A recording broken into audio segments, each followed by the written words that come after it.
Welcome students. Currently we are understanding the fine details regarding the email and notice writing. Email and notice writing is an integral part of language paper for ICSE board.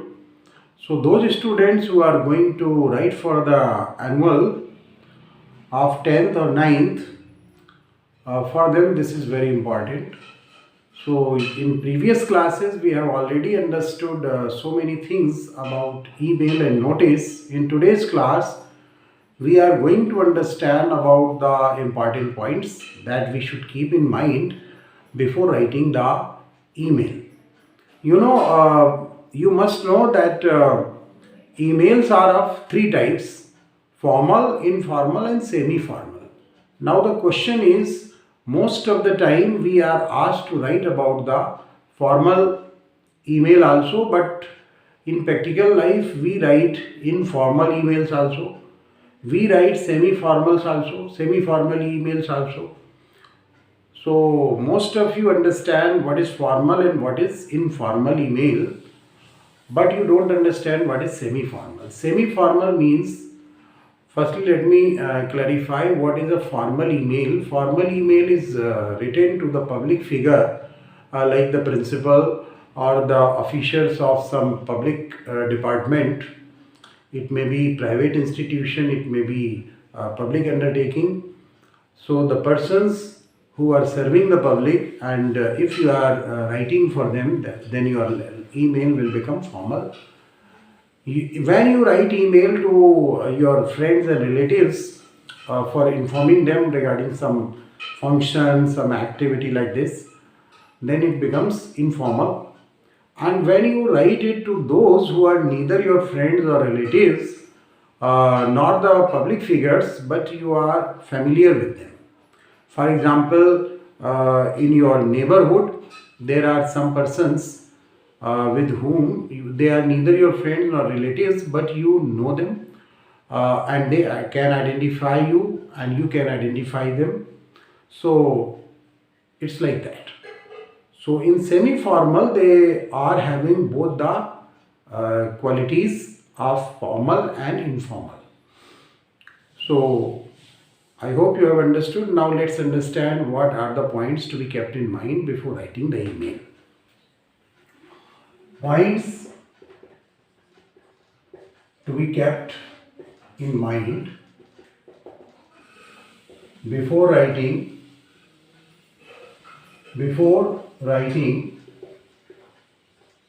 an email. Before writing an email, first thing is that email address should be practically correct. It means you can't write any address in any way. It should look real. Your sample address should look real.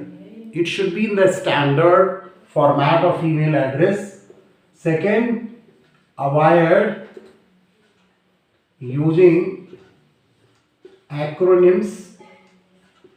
Acronyms means short forms, slang or shoddy language.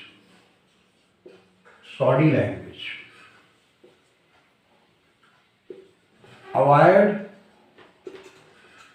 using SMS language. Don't use SMS language, don't use complex words. Keep it simple and to the point. Avoid repetition.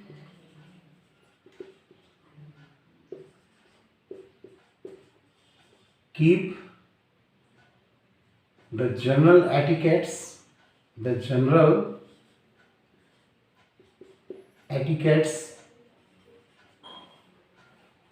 in your language. If you are writing to a principal or the head of some institution, you don't write the name in place of email address. Avoid using the name of principal or the head of an institution in your email address. Next thing is, if it is a formal email, it should always be on the official address. Formal email should be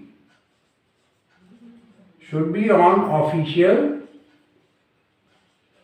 address. Formal email should be on official address only. And when you finish your email, then you finish in a polite way. Okay?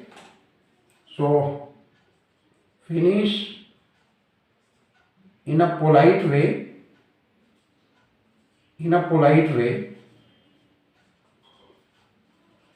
For example, thanking you for sparing your time for me. Thanking you for paying attention to my email. Thanking you for considering my email. So in this way you can be polite, and then you will write your subscription, yours faithfully, yours sincerely. These should be used in formal letters. And if you are writing to an editor, yours truly. Okay. If you are writing informally, then you can write yours lovingly. In the informal, you can write yours lovingly or yours lovingly yours. Okay. So in this way you have to finish, and after that you will write your full name also. So in a polite way, as I told you, then your subscription should be proper. Should be proper in the sense, if it's a formal letter, then subscription should be formal. If it's informal letter, then subscription should be informal. What is subscription? It means how you finish. And then write your full name.